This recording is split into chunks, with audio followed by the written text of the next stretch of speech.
Hello, dearly beloved of God. Welcome to another beautiful day. Like I always say, that every day is born again. So I'd like you to wake up today with much productivity mindset so you can achieve the most today. We began a series yesterday, and I really want to encourage you to follow this series. We are going to look at a fruit of the Spirit, how it affects the peace of marriage.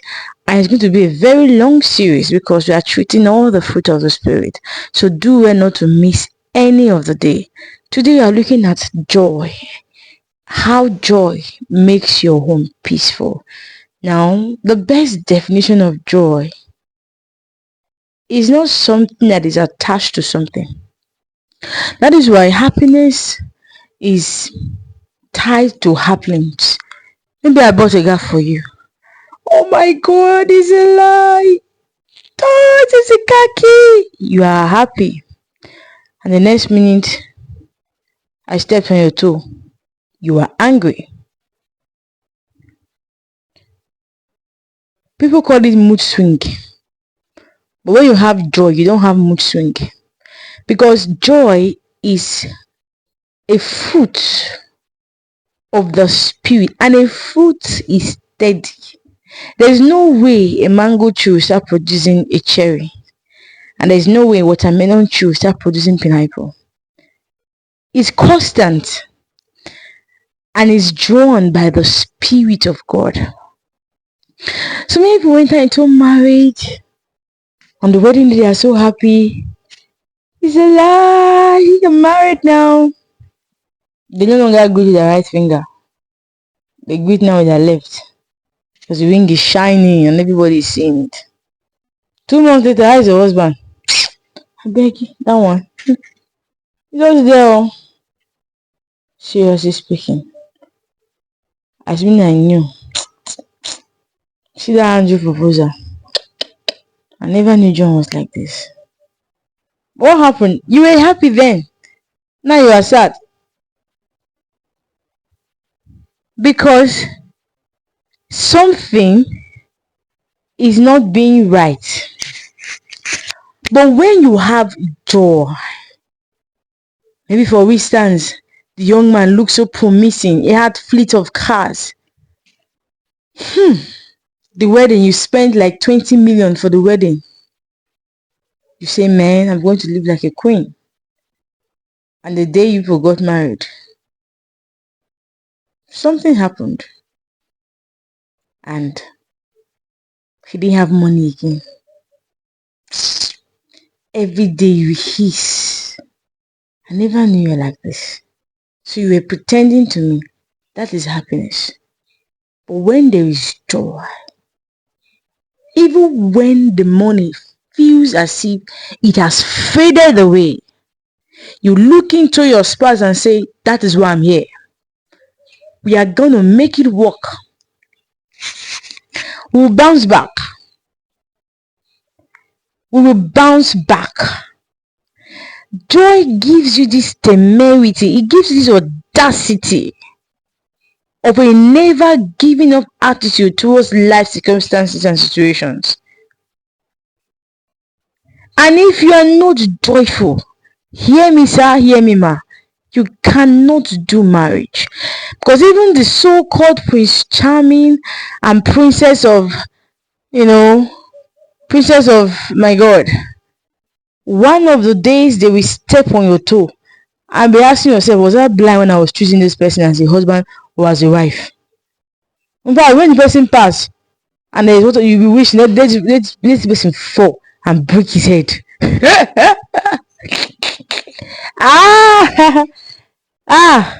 I'll be angry your wife. So I wish as she's beating her, she will just slip and fall and faint.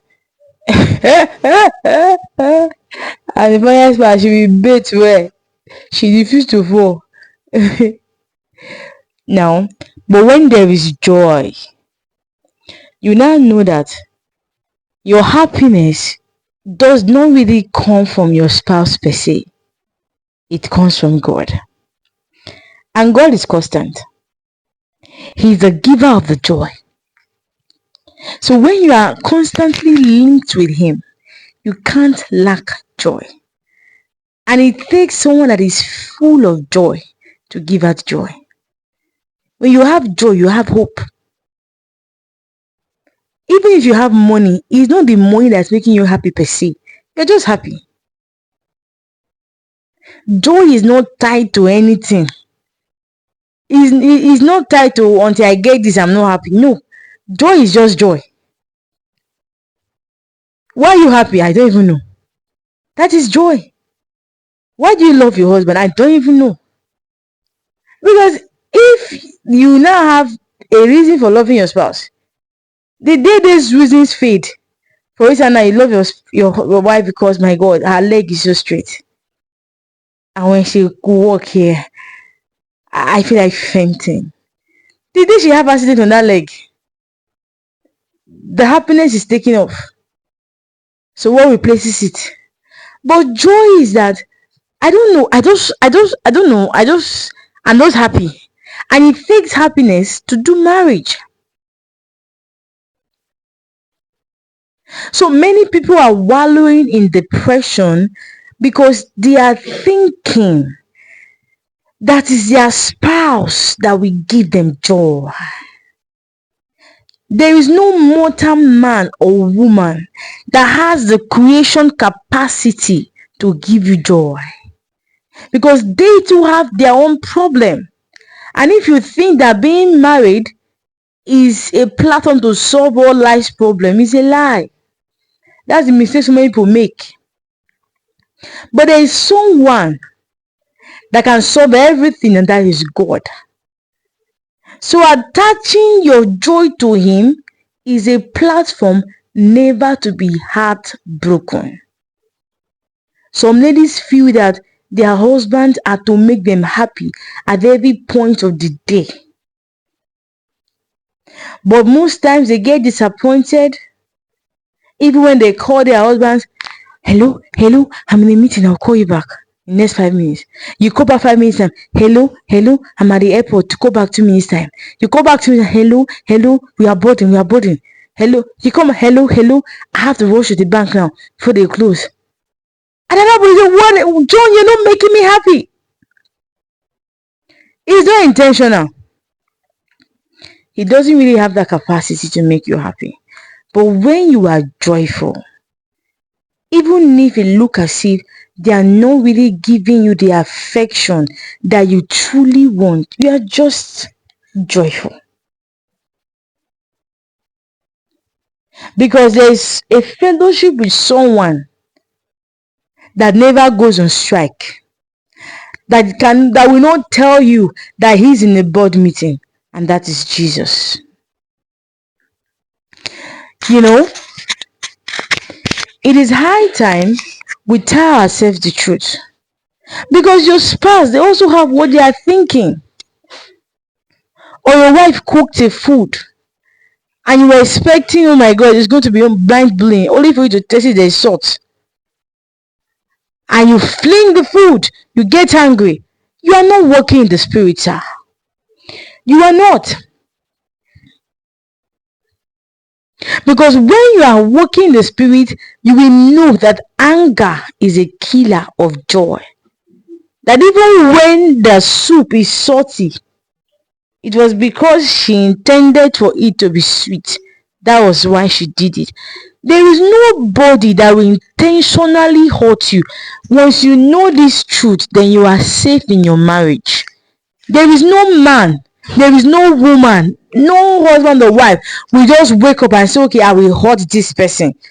Sometimes they just display their nature. It's not their fault. But because you are expecting so high, so much from them, you end up being disappointed. What is my admonition this moment?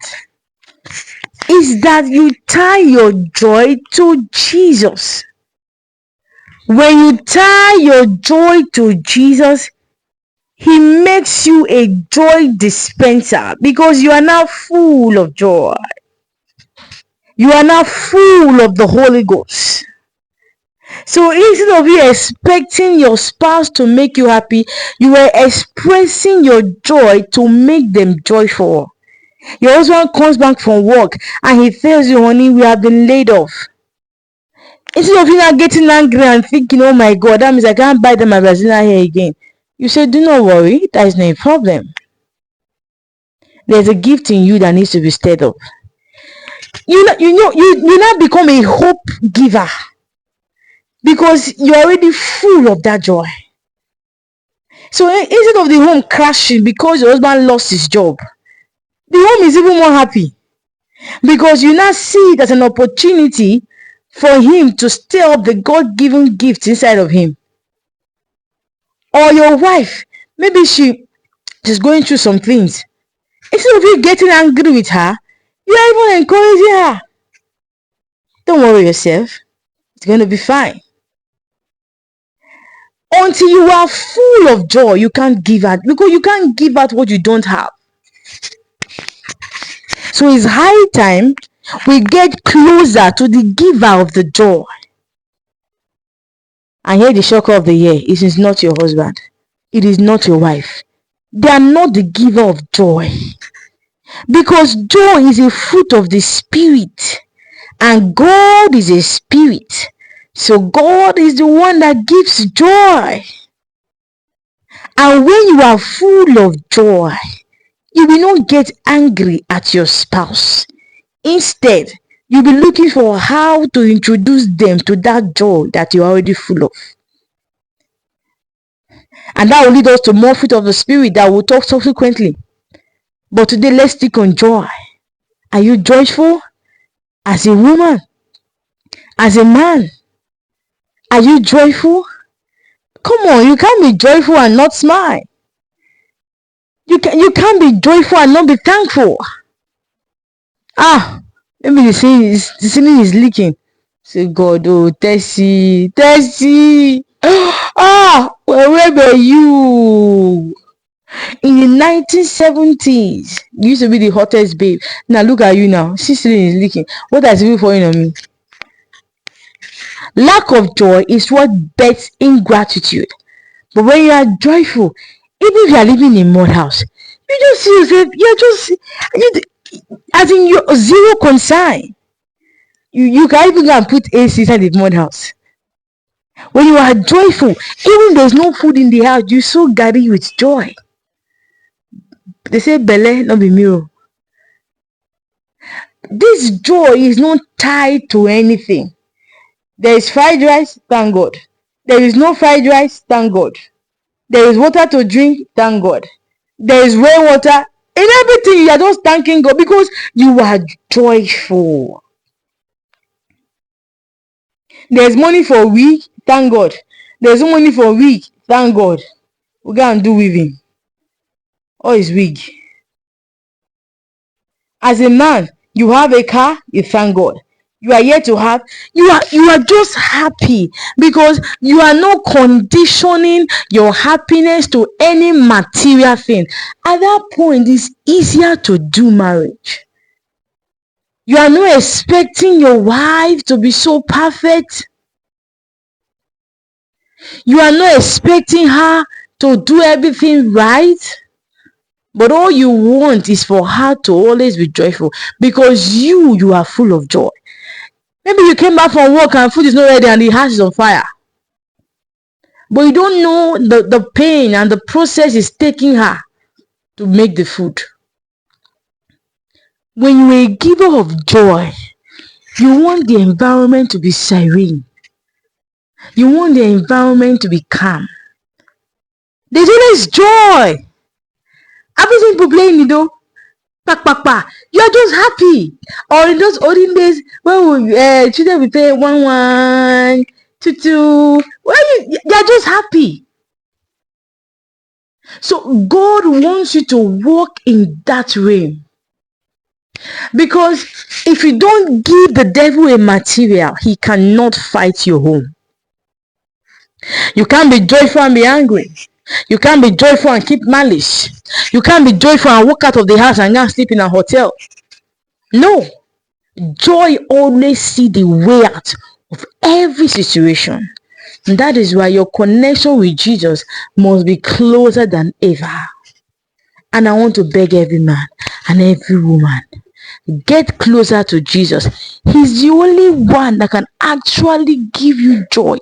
When you are full of joy, you will know that I am in this marriage to help my husband. I am in this marriage to help my wife. And remember, when you are helping a sick person, you don't get angry at the sick person.